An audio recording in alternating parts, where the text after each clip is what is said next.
On June 4, 1942, the sun had just risen over the Pacific when a battle broke out that would alter the trajectory of World War II. This was the Battle of Midway, a conflict between the United States and Imperial Japan that would decide the fate of the Pacific Theater. Admirals Chester W. Nimitz, Frank J. Fletcher, and Raymond A. Spruance led the U.S. Navy against the Imperial Japanese Navy, led by Admirals Osoruku Yamamoto, Chuichi Nagumo, and Nobutake Kondo during the Battle of Midway. Just 6 months ago, Japan launched a surprise attack on Pearl Harbor, bringing the United States into the war. Japan wanted to entrench its Pacific dominance by luring the American fleet into a trap near Midway Atoll. The Japanese wanted to smash the surviving U.S. aircraft carriers and extend their defensive perimeter, ensuring their Pacific victories. However, the Americans had a secret weapon. American cryptographers had worked frantically to decipher Japan's naval codes.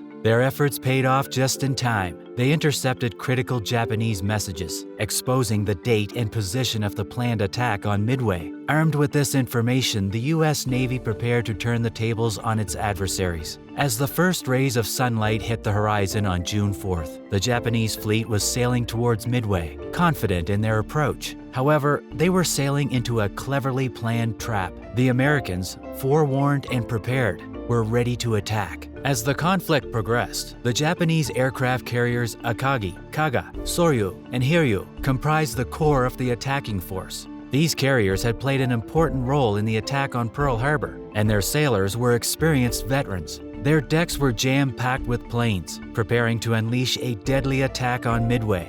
Here, the American carriers Yorktown, Enterprise, and Hornet were waiting. They realized that to defeat the powerful Japanese force, they needed to use the element of surprise. A confrontation would give the Japanese an advantage, as their strength and disciplined approach made them practically unbeatable in a head-on conflict. The Americans realized their only hope was to strike when the opponent was least expecting it. So how did an island nation rise to such power in the first place? At the beginning of the 20th century, a country that had previously been isolated from the rest of the world rose to prominence on the international stage. This was Imperial Japan, a country that grew into one of the most powerful and feared empires of World War II.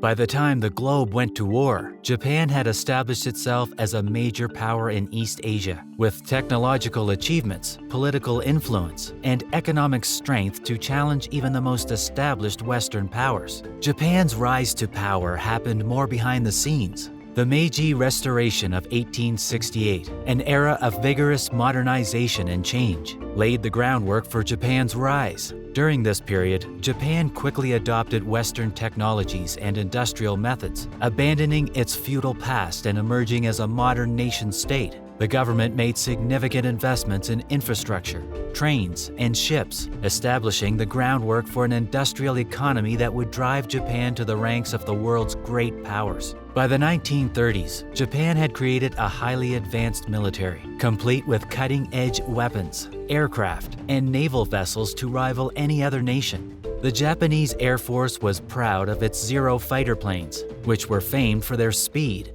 mobility, and efficiency in dogfighting. On the seas, Japan's Navy was among the most formidable in the world, with aircraft carriers, battleships, and submarines outfitted with cutting-edge equipment. Japan's military capability was supported by a strong industrial foundation, capable of producing war materials on a large scale, making it a deadly enemy. In the first decades of the 20th century, Japan began to assert itself as a great imperial force. The victories in the First Sino-Japanese War and the Russo-Japanese War cemented Japan's position as Asia's preeminent force. The annexation of Korea in 1910 and the invasion of Manchuria in 1931 revealed Japan's willingness to expand its empire through force. These measures were motivated by a strong confidence in Japan's destiny to lead Asia, which is profoundly embedded in the country's political and military leadership. The growth of militarism in Japan resulted in the military consolidating power, and by the 1930s, it had virtually controlled the government. Political leaders and military commanders shared a vision of a Japanese empire spanning Asia and the Pacific. This vision was supported by a concept of racial superiority and the idea that Japan played a unique role in the world.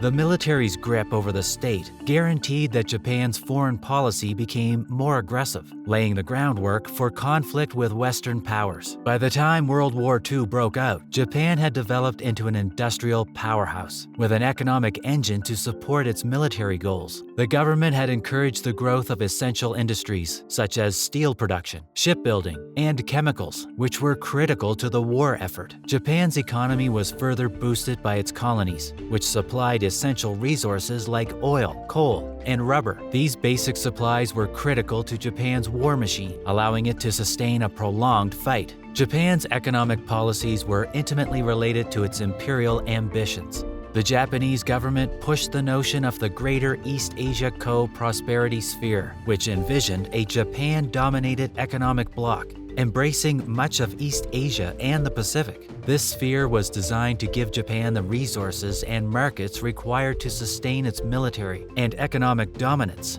However, this vision required the enslavement and exploitation of other nations, resulting in widespread misery and resistance. By the eve of World War II, Imperial Japan had become a formidable power. With a modern military, a tightly controlled political system, and a strong economy, Japan was prepared to challenge the existing status quo. The attack on Pearl Harbor in December 1941 marked the culmination of decades of planning and ambition. It represented Japan's attempt to establish itself as the dominating force in the Pacific, a goal that would put it in direct conflict with the United States and its allies. Imperial Japan's rise to power was a complicated and diverse process, fueled by scientific innovation, political will, and economic might. It was a rise that would have far-reaching consequences not only for Japan but for the entire world. As the war progressed, Japan's authority would be tested in ways that would decide the fate of the empire and affect the world order. Several key Japanese figures significantly influenced the course of the war, shaping its events on a monumental scale.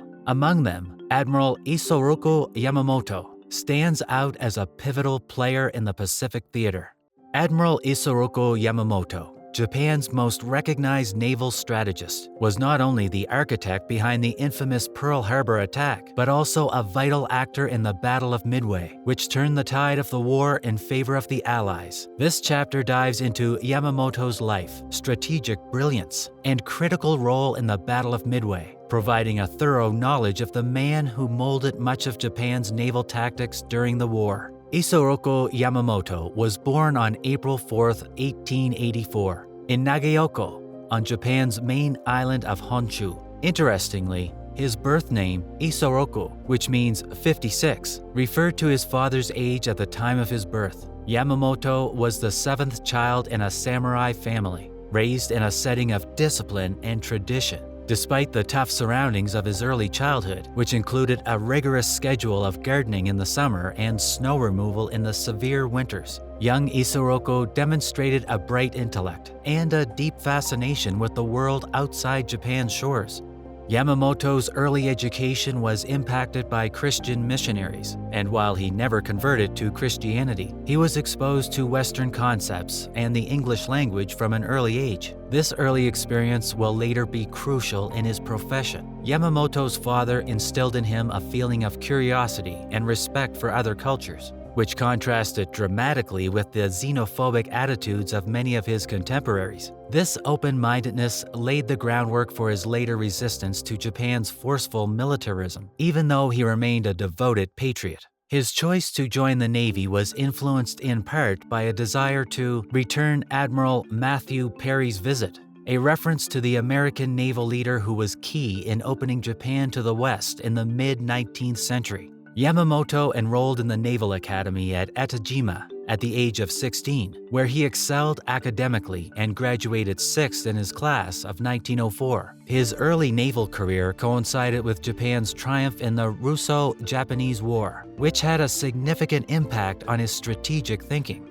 During the war, Yamamoto was a gunnery officer on the cruiser Nishin. He was seriously injured during the Battle of Tsushima, a critical naval engagement in which Japan destroyed the Russian fleet. The fight was a formative experience for Yamamoto, not only because of his injuries, he lost 2 fingers on his left hand, but also because it demonstrated the value of naval might in achieving national goals. Tsushima's lessons notably the need for superior tactics and technology, reverberated throughout Yamamoto's career. Yamamoto's naval career took off quickly after he recovered. In 1913, he was appointed to the Naval Staff College, where he stood out for his intelligence and determination. Yamamoto, unlike many of his fellow commanders, had restrained habits, eschewing the copious drinking that was popular among the Japanese military elite. Instead, he concentrated on improving his strategic thinking, frequently participating in all-night shogi sessions, the Japanese equivalent of chess. This combination of discipline and intellectual rigor established him as one of Japan's leading naval theorists. Yamamoto's first serious exposure to the West occurred in 1919, when he was sent as a special student in English at Harvard University. During his time in America, he gained a thorough awareness of the country's industrial and military capabilities. He also became an avid poker player, a game that suited his strategic thinking. Yamamoto's time in the United States had an indelible impact on him.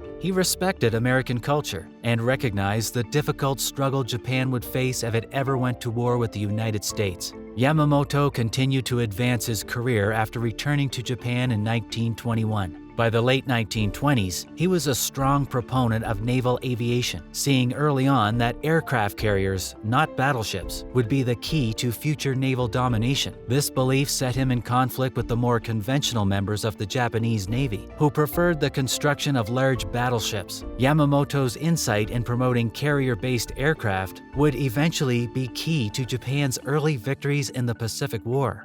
Yamamoto's reputation as a naval innovator became stronger during his time as commander of the 1st Air Fleet and later as Vice Minister of the Navy. His emphasis on modernizing Japan's naval forces, particularly the creation of long-range bombers and the extremely successful Mitsubishi Zero fighter, established the Imperial Japanese Navy as one of the world's most powerful forces. Despite his efforts to modernize Japan's military, Yamamoto remained strongly distrustful of the country's expansionist policy.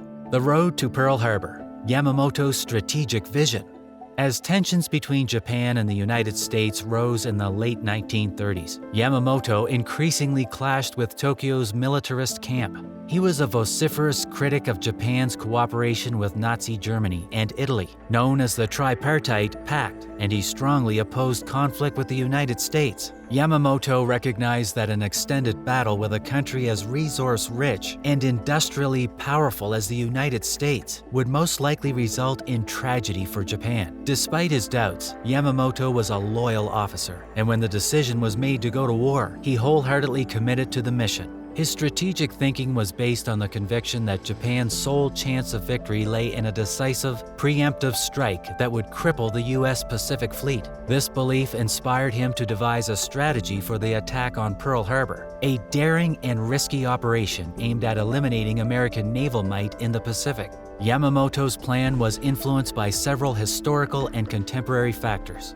He was inspired by the British attack on the Italian fleet at Taranto in 1940, when carrier-based aircraft proved the destructive capability of air power against naval objectives. He was also influenced by Hector C. Bywater's 1925 novel, The Great Pacific War, which predicted the Japanese surprise attack on Pearl Harbor. These elements, combined with Yamamoto's strategic brilliance, resulted in the painstakingly prepared assault on December 7, 1941. The attack on Pearl Harbor was a tactical success, causing complete surprise and substantial damage to the United States Pacific Fleet. However, the operation fell short of its final purpose, since the American aircraft carriers that Yamamoto planned to destroy were not in port at the time of the strike. At this time, the Japanese Empire was at its peak of strength, having rapidly and ruthlessly extended its territory in the aftermath of WW II.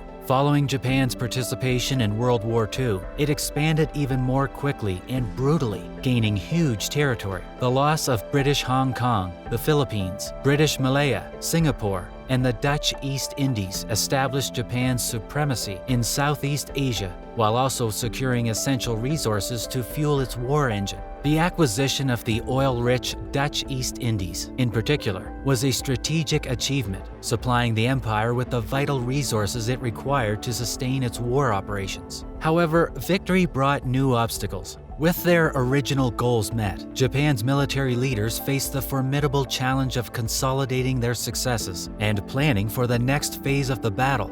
Preliminary planning for the second phase began in January 1942. However, the road forward was not clear. Strategic disputes between the Imperial Japanese Army, IJA, and the Imperial Japanese Navy, IJN, caused friction and infighting between the Navy's Imperial General Headquarters and Admiral Isoroku Yamamoto's combined fleet only exacerbated the situation. It was a period of uncertainty. Yamamoto, a seasoned strategist and genius of the Pearl Harbor attack, recognized the gravity of the situation. He recognized that the American fleet, while beaten, was far from defeated. His main concern was the U.S. aircraft carriers, which he considered the most serious threat to Japan's control of the Pacific. Yamamoto's suspicions were validated on April 18, 1942, when American bombers launched a daring raid into the heart of Japan. The Doolittle raid, however, causing limited physical damage, sent shockwaves through Japanese authority. It revealed the vulnerability of the Japanese country and underscored the threat presented by the American Air Force. The raid increased the urgency. The Japanese military authority, already dealing with the problem of managing their newly acquired empire, now faced a more urgent threat: the possibility of additional strikes on their homeland. Yamamoto, anxious by the raid, claimed that the only way to secure Japan's position was to destroy the American carriers. His proposal was daring and risky, but it was motivated by the conviction that immediate action was required to cripple the American Navy and eliminate the threat to Japan's mainland. However, the decision was not easy to make. Internal conflicts among the Japanese high command made it difficult to reach an agreement on the next moves. The Imperial Army and Navy each had their priorities, and the lack of cooperation between them was a serious challenge. Yamamoto's determination to carry out his plan put him at odds with other officials in the Navy's Imperial General Headquarters. His dedication, however, would ultimately pay off. After threatening to resign, Yamamoto eventually won the bureaucratic battle, and his plan for a decisive strike against the U.S. Navy was carried out. This great strategist had his eyes on Midway, a little island with strategic significance. Midway Atoll, some 1,300 miles northwest of Hawaii, was more than a dot in the ocean. For the U.S., it was an important outpost that expanded the reach of its naval and air forces. Midway, with its airstrips and seaplane station, functioned as a forward staging site, allowing the United States to project power further into the Pacific. In the hands of the Japanese, Midway could have served as a springboard for more strikes on Hawaii and the United States' west coast. Its conquest would have brought Japan's defense perimeter closer to the American mainland, posing a threat to the center of the United States.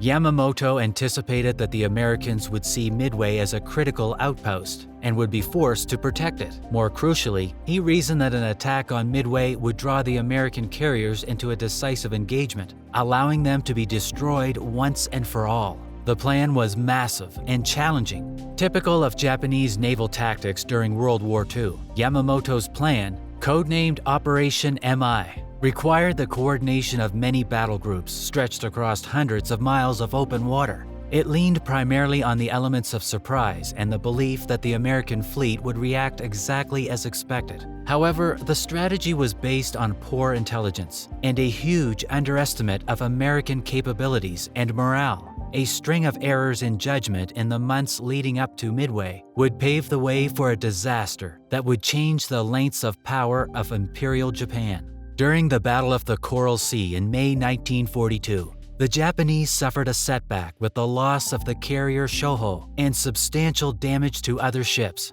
However, they assumed the American carrier Yorktown had also been destroyed, leaving only 2 operable carriers in the Pacific Fleet. This knowledge influenced Yamamoto's tactics, leading him to feel that the United States would be at a disadvantage in the approaching fight. However, the Americans were not weakened. Unnoticed to the Japanese, the Yorktown, though damaged, had been quickly repaired at Pearl Harbor and was ready to battle again. This error would prove significant, as Yorktown would play a pivotal role in the upcoming fight, Furthermore, the Japanese command, inspired by their recent wins, overlooked the American forces' resilience and commitment. They believed that American pride had been crushed and that the U.S. would be hesitant to participate in a full-fledged conflict. After all, Yamamoto's strategy relied heavily on deception. Yamamoto recognized the necessity of catching the Americans off guard and highlighted the need for deception. He distributed his forces around the Pacific, disguising the entire strength of his fleet and intending to confuse the American commanders.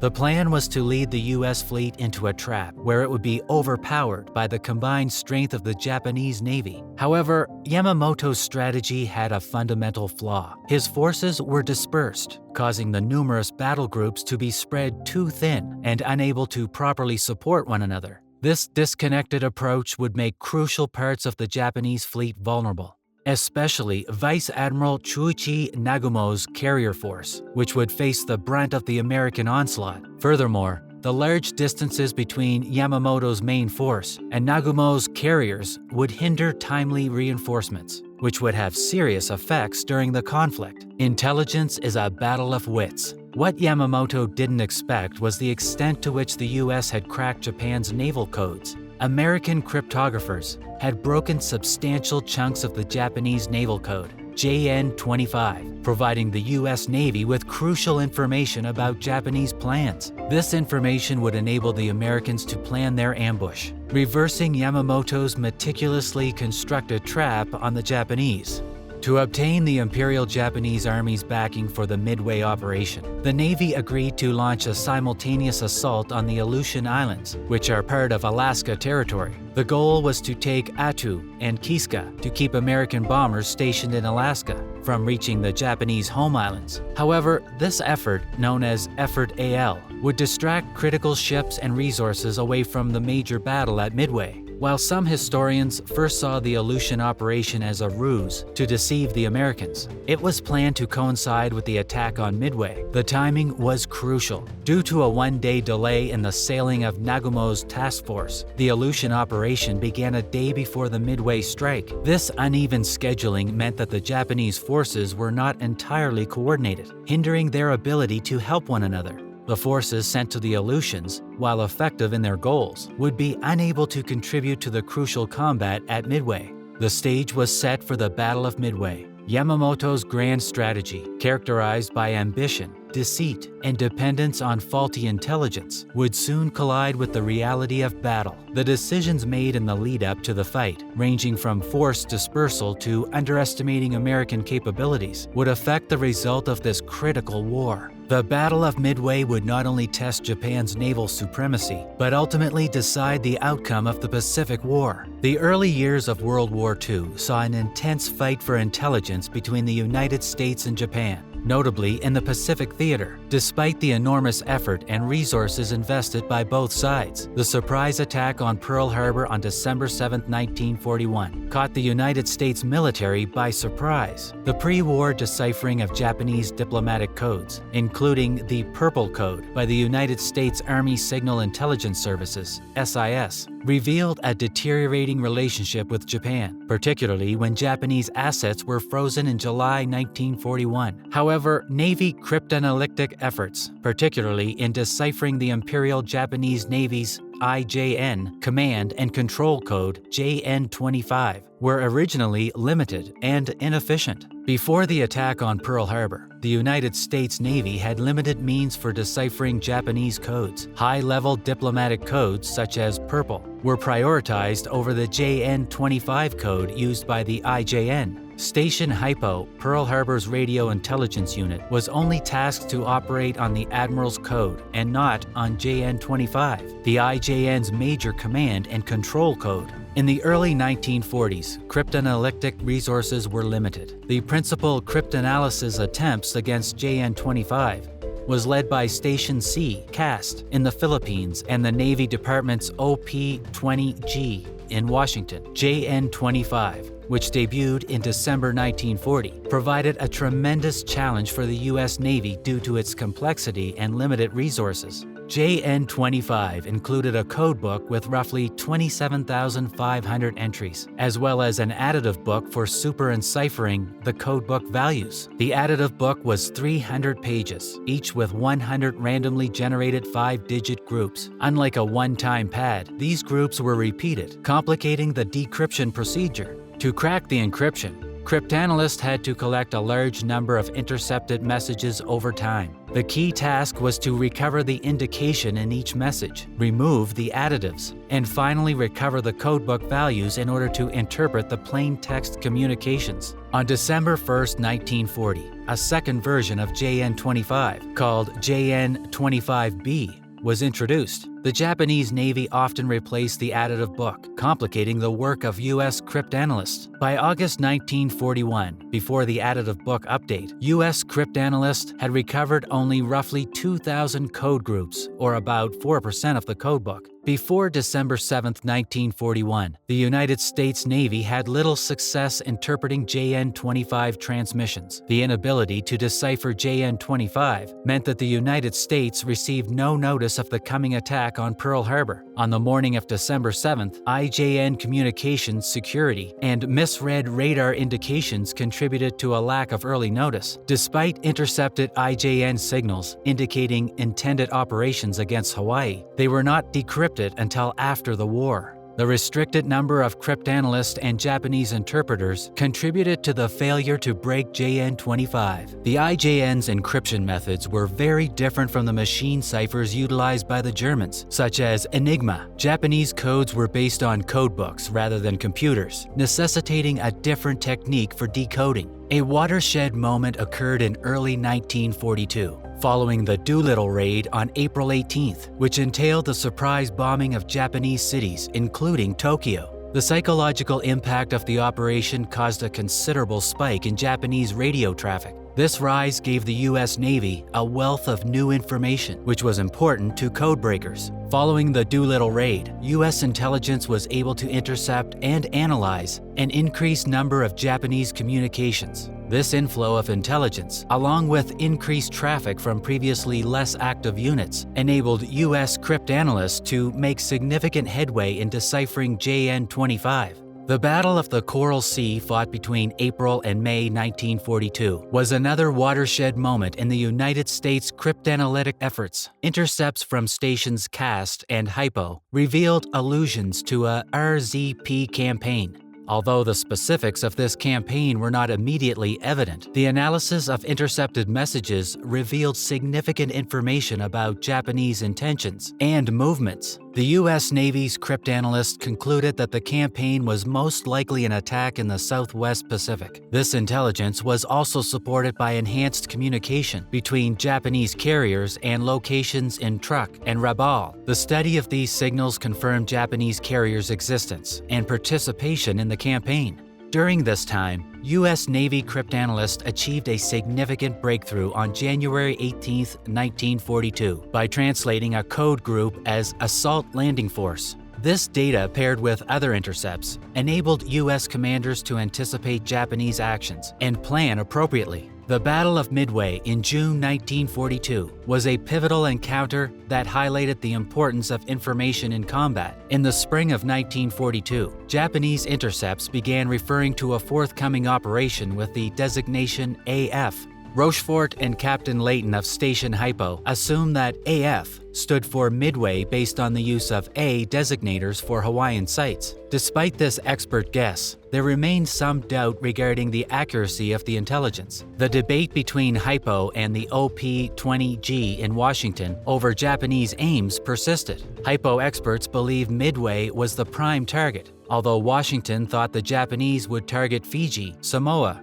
or New Caledonia. On May 26 to 27, HYPO solved the date-time garble table used in JN-25, which provided the dates for the Japanese operations, the Aleutians on June 3rd, Midway on June 4th, and the occupation of Midway on June 7th. This insight gave Admiral Nimitz exact intelligence about Japan's plans. Hypo devised a brilliant plan to persuade Washington that this intelligence was correct. Honolulu instructed Midway to report a malfunction of its saltwater evaporators. When a Japanese communication was received saying that AF had run out of fresh water, it strengthened the idea that Midway was the intended target. The intelligence acquired from decrypting JN-25 was important to the outcome of the Battle of Midway. The U.S. Navy was able to properly deploy its forces and anticipate Japanese actions. The exact information on the Japanese Navy enabled Nimitz to make strategic decisions that resulted in a decisive victory. On June 4, 1942, the Japanese attacked Midway Island, but the U.S. Navy was well prepared. The ensuing fight resulted in the sinking of 4 Japanese aircraft carriers, Akagi, Kaga, Soryu, and Hiryu, while the United States lost only 1 carrier, the Yorktown. The battle was a watershed moment in the Pacific theater, marking the start of a string of wins for the Allies. The success at Midway proved the crucial use of signal intelligence in modern combat. The ability to interpret enemy codes and forecast their movements was critical in determining the battle's result. The efforts to break JN-25 and subsequent intelligence discoveries had a long-term impact on the course of World War II. The successful decoding of Japanese codes not only revealed significant information about military plans, but also demonstrated the value of cryptanalysis in strategic decision-making. The morning of June 4th started with stress and uncertainty. On June 3rd, Ensign Jack Reed, flying a PBY Catalina from the U.S. Navy's Patrol Squadron, VP-44, observed a Japanese force 500 nautical miles west-southwest of Midway. This sighting, however, was ultimately shown to be a mistaken identification of the Japanese occupation force, rather than the main carrier strike group. Despite this oversight, the early warning gave the Americans valuable time to prepare. As dawn broke on June 4th, the Japanese carrier fleet, led by Vice Admiral Chuichi Nagumo, launched its first attack on Midway.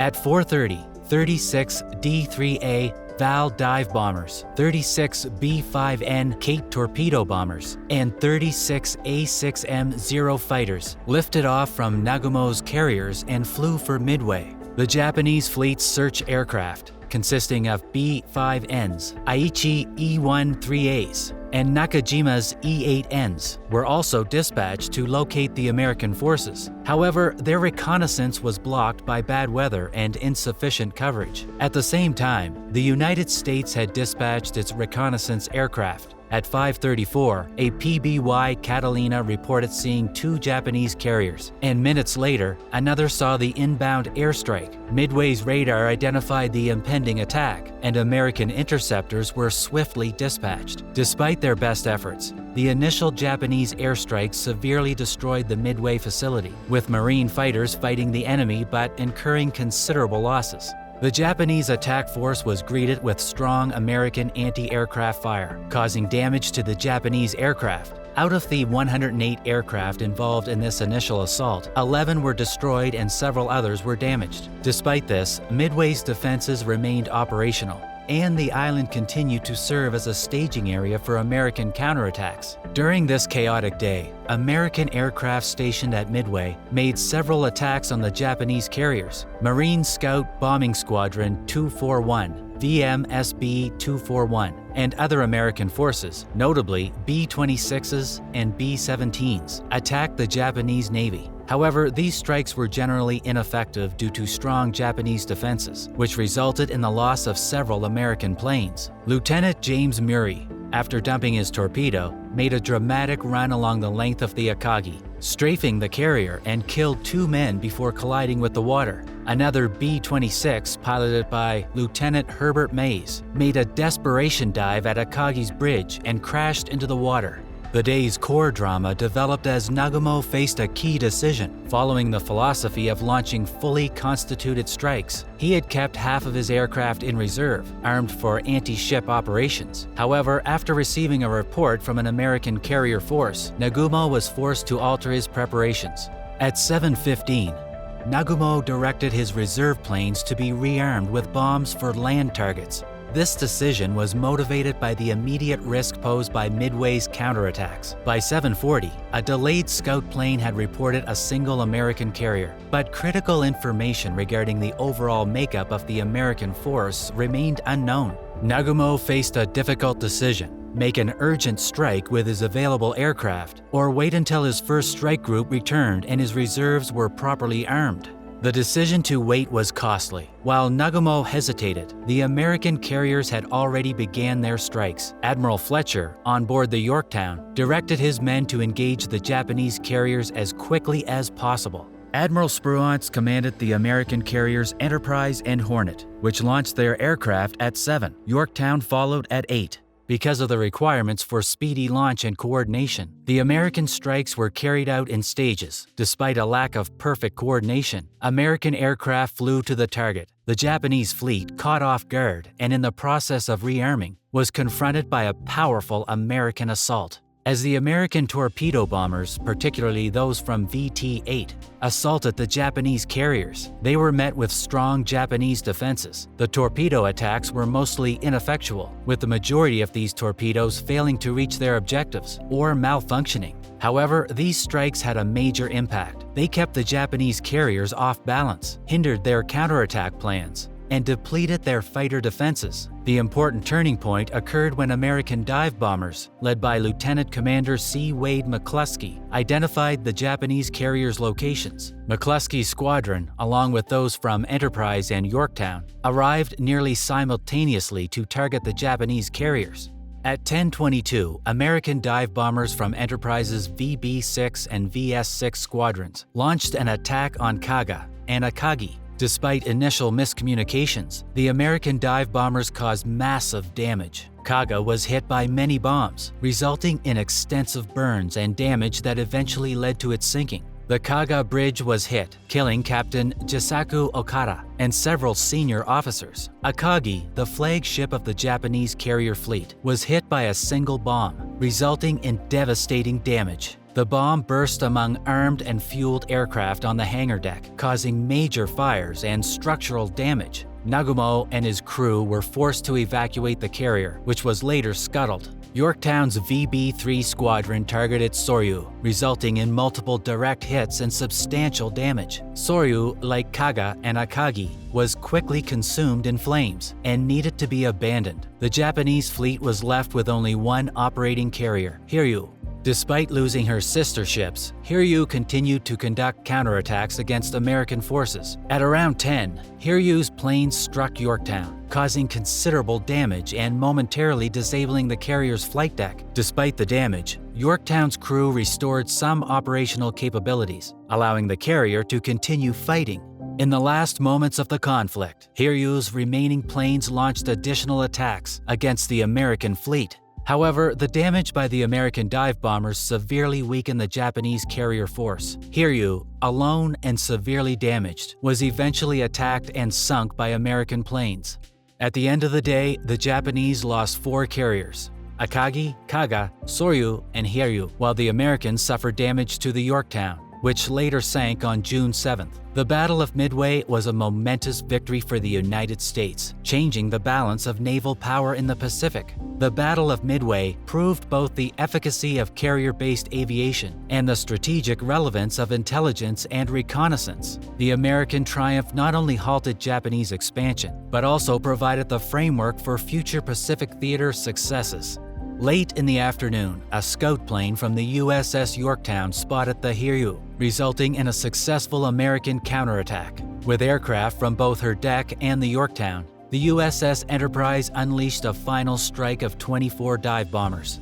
Despite the Hiryu's defense by over a dozen Zero fighters, the American assault was catastrophic. The Hiryu was hit by 4 or 5 bombs, causing it to catch fire and limiting its capacity to launch planes. A bomb from one of the Enterprise's dive bombers, piloted by Dusty Kleiss, struck the carrier's bow, dealing a devastating blow. With the fire out of control and the majority of the crew evacuated, the surviving Japanese forces rushed forward in an attempt to intercept the American carriers. Despite a torpedo attack from a Japanese destroyer, The Hiryu carrier remained afloat for hours. By early morning, Hiryu was seen by an aircraft from the escort carrier Hosho, raising expectations for a rescue. However, the Hiryu quickly sank, taking with her Captain Yamaguchi and the crew. As nightfall fell, both American and Japanese leaders began devising strategies for the ongoing conflict. Admiral Fletcher, forced to depart the crippled Yorktown, handed over command to Admiral Spruance. While Spruance recognized the gravity of the win, he remained alert, apprehensive about the remaining Japanese troops and determined to preserve Midway and his carriers. Meanwhile, Japanese Admiral Yamamoto chose to continue the conflict by moving his remaining surface forces east in search of American carriers. Despite his efforts, Yamamoto's soldiers were unable to establish contact due to Spruance's strategic withdrawal.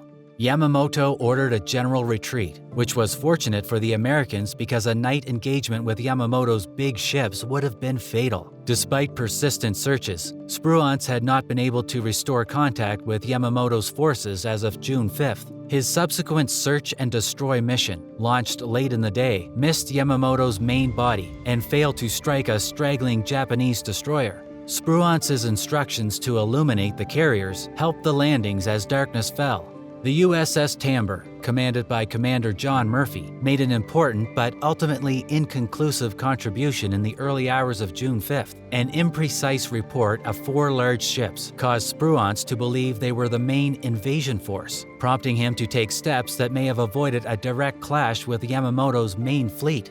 Tamber spotted what turned out to be a Japanese cruiser detachment sent to bombard Midway. As they changed course to retire, the Mogami collided with the Mikuma, causing substantial damage to the former. Despite several tries, the Tamber's attack failed, and its commander was reassigned for a lack of actionable intelligence. Over the next 2 days, American troops launched persistent attacks. The Mikuma was eventually sunk by dauntless bombers, while the Mogami survived with significant damage. The destroyers Arashi and Asashio were also damaged by air assaults. Efforts to save the Yorktown failed. On June 6, the Japanese submarine I-168 slipped through American defenses and torpedoed the Yorktown. Despite the evacuation of the majority of the crew, the Yorktown, which was already seriously wounded, was further weakened when a torpedo struck the destroyer USS Hammond, forcing it to break apart and sink. The Yorktown capsized and sank on the morning of June 7th. Both sides suffered significant casualties throughout the combat. Japan lost 3,057 troops, including severe losses aboard carriers and cruisers. The United States lost the carrier Yorktown and the destroyer Hammond, killing 307 Americans, including Major General Clarence L. Tinker, who died while directing a strike against retreating Japanese forces.